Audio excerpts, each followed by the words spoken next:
সভাপতি, উপস্থিত মাননীয় সংসদ সদস্য হামিদ ভাই, যিনি মূল প্রবন্ধ উপস্থাপন করেছেন, অন্যান্য বিজ্ঞ আলোচক বৃন্দ, সাংবাদিক বন্ধুগণ, অন্যান্য যারা আছেন, সভাপতি কৃতজ্ঞতা।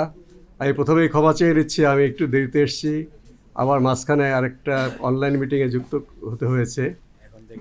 তবে খুব প্রাণবন্ত আলোচনা হচ্ছে।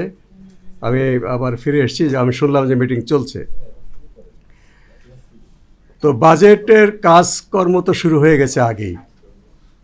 তো এখন বাজেটের যদি আমরা পর্যালোচনা করি, আগে থেকেই একটা মূল্যায়ন করি কী বাজেট হতে যাচ্ছে গত বছরের বাজেটের তুলনায়, তাহলে শেষ মুহূর্তে হলেও আমরা হয়তো সংসদ সদস্যরা আলোচনা করে বেশ কিছু এটাকে পরিবর্ধন করতে পারে।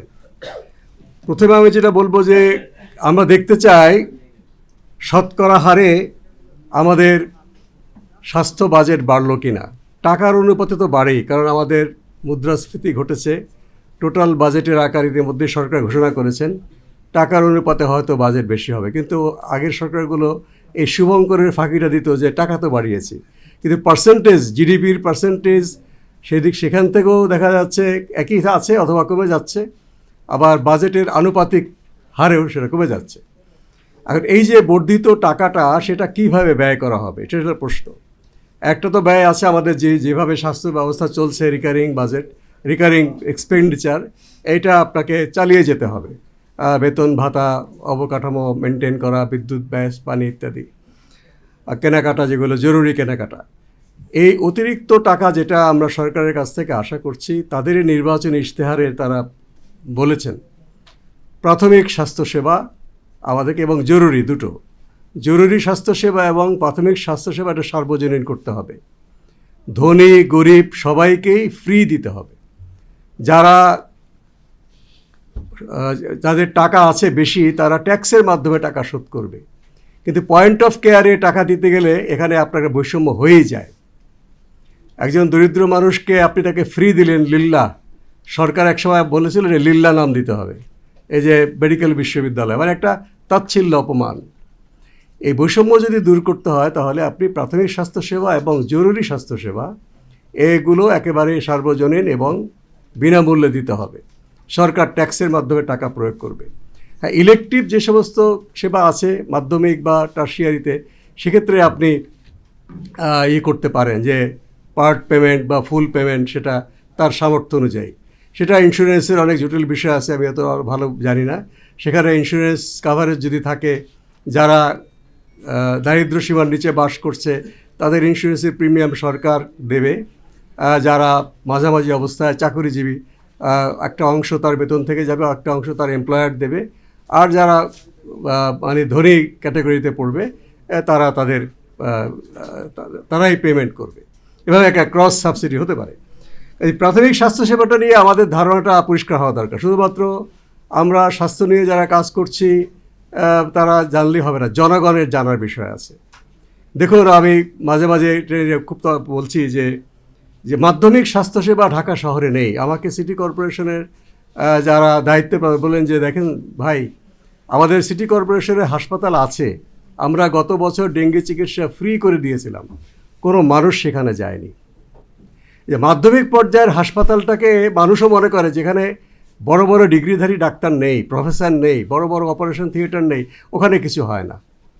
এবং আমাদের রাজনীতিবিদ, পলিসি মেকাররাও মনে করে যে একজন স্বাস্থ্যকর্মী যে টিকা দিচ্ছে, টিকাটা অবশ্য পরিচিত, কিন্তু একজন স্বাস্থ্যকর্মী তার মাকে বলছে যে আপনি বাচ্চাকে 2 বছর পর্যন্ত বুকের দুধ খাওয়াবেন, 6 মাস পর্যন্ত এক্সক্লুসিভলি বুকের দুধ খাওয়াবেন, এই যে পরামর্শটা দেওয়া, তাকে সহযোগিতা করা, কিভাবে বুকের দুধ সে অ্যাভেলেবল করবে, এটাও তো স্বাস্থ্যের জরুরি কাজ। আমাদেরকে এর দরকার নেই, এদেরকে রিক্রুট না করলেও চলবে। আমি MBBS ডাক্তার, কিছু নার্স আর ডিগ্রির জন্য আমরা এই করব। তাহলে প্রাথমিকভাবে যারা রোগ প্রতিরোধের কাজ করে, সে তো ডাক্তার না হলেও চলছে। প্রাথমিক পর্যায়ে যারা শিশু স্বাস্থ্য উন্নয়নের জন্য কথা বলে, মায়ের স্বাস্থ্যের জন্য কথা বলে, তারা তো মানে এই কাজগুলো যদি করে, তাহলে তো রোগীর সংখ্যা কমে গেল, ক্রিটিক্যাল রোগীর সংখ্যা কমে গেল। এই যে প্রাথমিক স্বাস্থ্যসেবা নেটওয়ার্ক আমাদের এখানে, কমিউনিটি ক্লিনিক বলে এখানে কোনো কাজ হচ্ছে না, এখানে বসে বসে গল্প করে। কথাটা কি ঠিক? হ্যাঁ, কোনো কমিউনিটি ক্লিনিকে ফাঁকি দিতে পারে, এটা অন্যরাও ফাঁকি দেয়। মাধ্যমিক পর্যায়ের হাসপাতাল বা টারশিয়ারি হাসপাতাল সে ফাঁকি দেওয়ার ব্যবস্থা আছে। আপনার চোখ পড়লো গিয়ে কমিউনিটি ক্লিনিকে, যেখানে স্বাস্থ্যকর্মীরা বসে 3 দিন, আর 3 দিন তাদের বাড়ি বাড়ি যাওয়ার কথা। এইটাকে আপনার কমিউনিটি ক্লিনিকটাকে আরও আধুনিক করতে হবে। ঢাকা শহরে সরকার সিদ্ধান্ত নিয়েছে, খুবই ভালো সিদ্ধান্ত, যে সিটি কর্পোরেশনের যেগুলো প্রাথমিক স্বাস্থ্যকেন্দ্রগুলো আছে সেগুলো স্বাস্থ্য মন্ত্রণালয় গ্রহণ করবে। তো স্বাস্থ্য মন্ত্রণালয় কিন্তু আছে ডিসপেন্সারি, এখানে ঔষধ বিতরণ করা হয়, এমবিবিএস ডাক্তারও পোস্টের আছে। এটা তো এইরকম একটা ঠুটো জগন্নাথ ঔষধ বিতরণ কেন্দ্র গিয়ে প্রাথমিক স্বাস্থ্যসেবা হবে না। প্রাথমিক স্বাস্থ্যসেবা এমন হতে হবে আমাদের 90% স্বাস্থ্য সমস্যা এখানেই সমাধান হয়ে যাবে, মানুষ সেখানে যেতে উদ্বুদ্ধ হবে। এখানে অনেক মডেল আছে, ঢাকা শহরে আলোক ক্লিনিক ইউনিসেফের পক্ষ থেকে শহরাঞ্চলে কীভাবে প্রাথমিক স্বাস্থ্যসেবা কেন্দ্র হতে পারে তার একটা মডেল কিন্তু দেখাচ্ছে। এবার এভাবে আরও অনেক মডেল আছে। এগুলো মডেল নিয়ে আবার ঝগড়াঝাটি করতে করতে দেখবে যে 3-4 বছর পার হয়ে যাচ্ছে। এই মডেল না সেই মডেল, ব্রিটেনের ন্যাশনাল হেলথ সার্ভিস মডেলে করব নাকি আমরা ইন্স্যুরেন্স পদ্ধতিতে যাব। কাজে এই মডেলের তর্ক বিতর্ক না করে আমরা 3-4টা মডেল একসাথে শুরু করেন, যেটা টিকবে সেটাকে আমরা গ্রহণ করতে পারি। এই যে বর্ধিত টাকাটা প্রাথমিক স্বাস্থ্য সেবার জন্য, এই বর্ধিত টাকাটা আমাদেরকে অবশ্যই প্রাথমিক স্বাস্থ্যসেবা কেন্দ্র গড়ে তুলতে আমাদেরকে লাগাতে হবে। তাহলে আমরা এই যে দেখুন আজকে হামের রোগী, আপনার অনেক সুন্দরভাবে আলোচনা হয়েছে, একজন দরিদ্র বাবা মা কেন তার বাচ্চাটাকে নিয়ে হাসপাতালে যাচ্ছে না? তাকে তো যেই টাকাটা লাগবে তার তো সেটা নেই। সরকারি হাসপাতাল, ফ্রি হাসপাতাল, আপনি ঘুষ দুর্নীতি বাদে দিলাম, বাইরের থেকে ওষুধ কিনতে হচ্ছে, বাইরের থেকে টেস্ট করতে হচ্ছে, এবং যে অ্যাটেন্ডেন্ট তার খাওয়ার ব্যবস্থা করা, তারা তো হোটেলে থাকে না, হাসপাতালে ফ্লোর ইস্যুয়ে থাকে। তখন সে মনে করে আমার বাচ্চাটা তো গরিব মানুষের বাচ্চা, ভালো হয়ে যাবে। কয়টা দিন দেখি না, দেখতে দেখতে তার বাচ্চাটা নিউমোনিয়া ডেভেলপ করে, তার খাচ্ছে, সে শ্বাস নিতে পারছে না। তখন সে যা কিছু আছে ঘটিমাটি বিক্রি করে, ধার কর্জ করে, জমি জমা বন্ধক দিয়ে সোজা ঢাকার দিকে রওনা করে। আমি গণমাধ্যমে বহুবারই কথা বলছি, এবং কি জানি যে জেলা হাসপাতালে গেলে বলবে যে ভাই আমাদের এখানে তো আইসিইউ নাই, আপনি এখানে সময় নষ্ট করেন না। কাজে সে সোজাই চলে যাচ্ছে এখানে। আর গেলেই আমরা বলছি কি, আমরা বিজ্ঞজনেরা এরা অসচেতন, সময় মতো হাসপাতালে আসে না, কাছে কিছু করা যাচ্ছে না।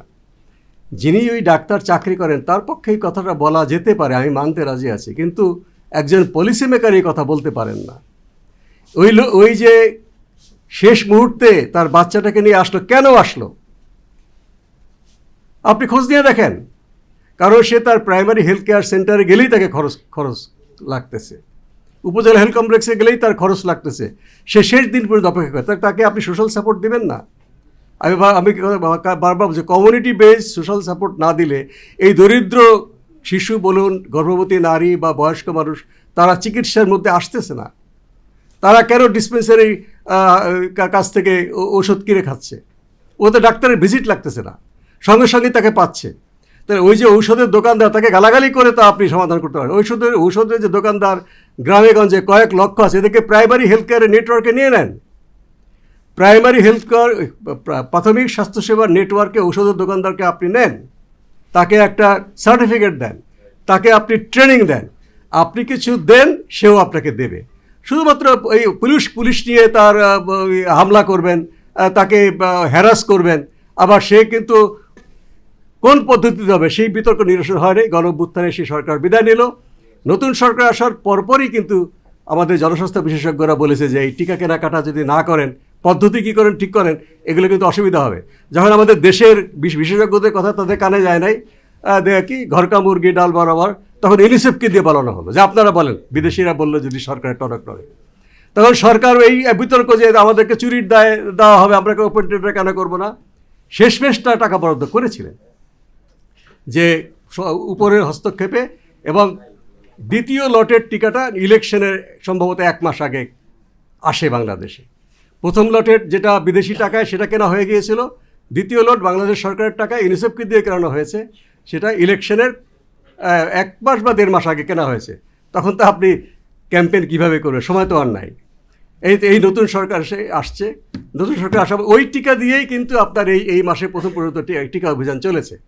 মাননীয় স্বাস্থ্যমন্ত্রীকে সঠিক তথ্য দেওয়া হয় না। তাকে আমি, হ্যাঁ তিনি জনপ্রতিনিধি, অবশ্যই তার দায় আছে, তিনি একটা জিনিস ভেরিফাই না করে, বা তার দলের অনেক ভালো অ্যাডভাইজার আছে কিন্তু তাদের দলে, এই এক মন্ত্রী ফস করে বলে ফেলছে বিভিন্ন কথা, তো অত বেশি আমি ধরতে চাই না। টিকা ছিল, কিন্তু টিকা বিতরণ করার যে গাড়ির তেল, সেই তেলটা ইউএসএআইডি দিত করোনার সময় থেকে। ইউএসএআইডি তো সব টাকা উইথড্র করে নিয়ে গেছে, আমেরিকা তো আপনার WHO সব টাকা উইথড্র করে নিয়ে গেছে। সেটাও একটা টিকা সংকট, সারা বিশ্বে কিন্তু হাম বেড়ে গেছে। তো যাই হোক, তেলকে দেবে, সরকারি গাড়ির তেলের নিয়ম একরকম। আচ্ছা, তারপরে যে যারা পোর্টার, সেই পোর্টারদের যারা পিঠে বাক্স বহন করে, যেখানে গাড়ি নাই, নৌকা নাই, ঠেলা গাড়ি নাই, তারা বহন করে, তাদের 9 মাসের টাকা বাকি, তা কীভাবে কাজ করবে? এই এই এই ঝামেলা, কোনটা জরুরি আর কোনটা জরুরি না। অন্তর্বর্তী সরকারের যখন স্বাস্থ্য বিভাগ থেকে বলেছে অর্থ মন্ত্রণালয় জরুরি জিনিস, কিসের জরুরি? সব তো ঠিকই আছে, আপনারা জরুরি বলে বলে দুর্নীতি করতে চান, বিনা টেন্ডার, এইসব দুর্নীতি আমরা বরদাস্ত করব না। আমাদের এই বর্তমান নির্বাচিত সরকার আসার পরে এই জরুরি পরিস্থিতি ছিল, কিন্তু কাজ হয়নি কেন? যখন বাচ্চারা মারা যাওয়া শুরু করলো তখন জরুরি। তাও তো এখন সরকার বলে না জরুরি পরিস্থিতি, বলে সব ঠিক আছে।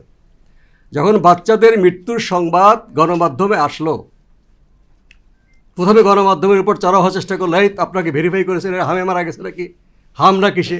আচ্ছা ভাই, হামে না মারা না গেলে, যে কোনো অসুখে যদি মারা গেলে 33টা বাচ্চা একটা জায়গায় এক সপ্তাহে, এটা কি গুরুতর পরিস্থিতি না? মানে সবসময় একটা মানে ক্ষমতায় যেই যাক এইগুলো খাটো করে দেখার চেষ্টা। যাই হোক, এই তখন জরুরি টাকা যে অ্যালোকেট করা হয়েছিল আগের সরকারের আমলে, সেটা এখন জরুরি নির্দেশের ভিত্তিতে, টেলিফোনিক নির্দেশে দ্রুত টাকা আপনার চলে গেল, টিকা চলে আসছে ইত্যাদি। যেটা আমি বলি, এটা এখানে রিপিট করবো না, একটা আমাদের বাংলাদেশে দুর্যোগ মোকাবেলা করার জন্য কিন্তু স্ট্যান্ডিং অর্ডার অন ডিজাস্টার আছে। যখন বন্যার পানি বাড়ে বা ঘূর্ণিঝড়ের সিগন্যাল আসে, কার কী কাজ করতে হয় সব অটোমেটিক শুরু হয়ে যায়, কোনো অর্ডারের অপেক্ষা করতে হয় না। স্বাস্থ্যের দুর্যোগের জন্য কেন এটা হবে না? আমি নিজেও কাজ করেছি, বিশ্বব্যাংক এই কাজটা আমাকে দিয়েছিল, ড্রাফটিং করে। আপনার করোনার সময় আগেই কাজ শুরু করেছিলাম, করোনার সময় করোনার কাজ করেছি, তার করোনার মধ্যেই এটা আমি জমা দিয়েছি। এটা খুলে দেখেছে কিনা জানি না, যে standing order on public health emergency, কার কী কাজ, কোন ডেস্কে। স্বাস্থ্য মন্ত্রণালয় আছে, আরও 35টি মন্ত্রণালয় জড়িত এই স্বাস্থ্যের দুর্যোগ মোকাবেলা করার জন্য। কোন ডেস্ক কী কাজ করবে, এবং প্রতি বছর মহড়া হবে, কারণ লোক তো বদল হয়ে যাচ্ছে, প্রতি বছর মহড়া দিতে হবে। যে ইবোলা নিয়ে সাংবাদিক প্রশ্ন করছেন, আমরা ইবোলা নিয়ে কিন্তু 2015 সালে কিন্তু আমরা এই ক্লিনিক্যাল গাইডলাইন কী হবে, কোথায় চিকিৎসা হবে, কে কী কাজ করবে ঠিক করেছে। এখন তো 10 বছর হয়ে গেছে, এখন যারা আছেন তারা হয়তো জানেনও না। এটা মহড়া দিতে হবে না, রিহার্সাল দিতে হবে, আপডেট করতে হবে। এই কাজগুলো কিন্তু আমরা সবাই অপ্রয়োজনীয় মনে করি, আরে ইবোলা টিবোলা আসে না এই বাংলাদেশে, এগুলো করা কি দরকার? তো এই যে স্বাস্থ্যের জরুরি কি, কখন হবে, কি হবে, এটা একটা সেট ক্রাইটেরিয়া লিখিত আকারে আমাদের গেজেট নোটিফিকেশন হওয়া দরকার। আমাদের বইয়ে আছে, আমরা যারা জনস্বাস্থ্যে কাজ করি আমাদের কাছে এগুলো গাইডলাইন আছে, কিন্তু এগুলো তো মানুষ জানবে কীভাবে? যখন গেজেট নোটিফিকেশন হবে, খুঁজে পাবে। তো কাজে অপারেশন প্ল্যান বন্ধ করার সিদ্ধান্ত কিন্তু আগেই হয়েছে। অন্তর্বর্তী সরকার মনে করেছে কি আমরা একটা বৈপ্লবিক কাজ করে যাই, বন্ধ করে দিই। কিন্তু বন্ধ করার আগে বিকল্প ব্যবস্থা যে না করেন, ওই জরুরি জিনিসটা তাদের জ্ঞানে ছিল না। এই দায় আপনাকে নিতে হবে। আপনি স্বাস্থ্যের জরুরি অবস্থা হতে পারে বলার পরেও আপনি ফুট করে বন্ধ করে দিলেন বিকল্প ব্যবস্থা করা ছাড়া, এইটা তো আপনি, হ্যাঁ জেনে হোক না জেনে হোক, এটা তো আপনাকে অবশ্যই স্বীকার করতে হবে। এবং এই ভুলটা বর্তমান সরকারের আমলে কিন্তু হবে। আপনি কোনটা জরুরি পরিস্থিতি সেটা আগের থেকে ঠিক করে, দায়িত্ব ঠিক করে না রাখেন, তখন আপনি আবার ওই যে একজন বলেছেন যে আপনি কতবার দায় দিবেন আগের সরকারের উপরে, এখন তো আপনার উপর দায় পড়ে। এখন যে বাচ্চাগুলো মারা যাচ্ছে, এগুলো কি দায়িত্ব নেবেন না কেন? এগুলো কি বন্ধ করা যায় না? আমি এগুলো অনেক জায়গায় বলেছি, আমি এটা রিপিট করতে যাচ্ছি না। স্পেনের প্রধানমন্ত্রী গতকাল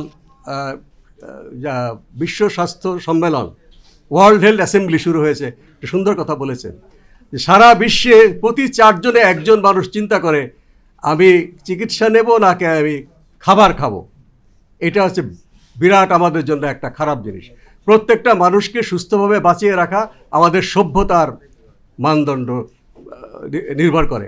আমরা সেই আদিম যুগে নাই, আমাদের এখানে টেকনোলজি আছে, আমাদের সম্পদ আছে, আমরা পৃথিবীর প্রতিটি মানুষকে যদি সুস্থ রাখতে না পারি, তাহলে আমরা বাকিরা সুস্থ থাকতে পারবো না। Nobody will be safe until everybody is safe. সেটা বাংলাদেশ সরকারকেও সেটা আমাদের মেনে চলতে হবে। আমি আপনাদের সবাইকে ধৈর্য ধরে বক্তব্য শোনার জন্য ধন্যবাদ দিয়ে শেষ করছি।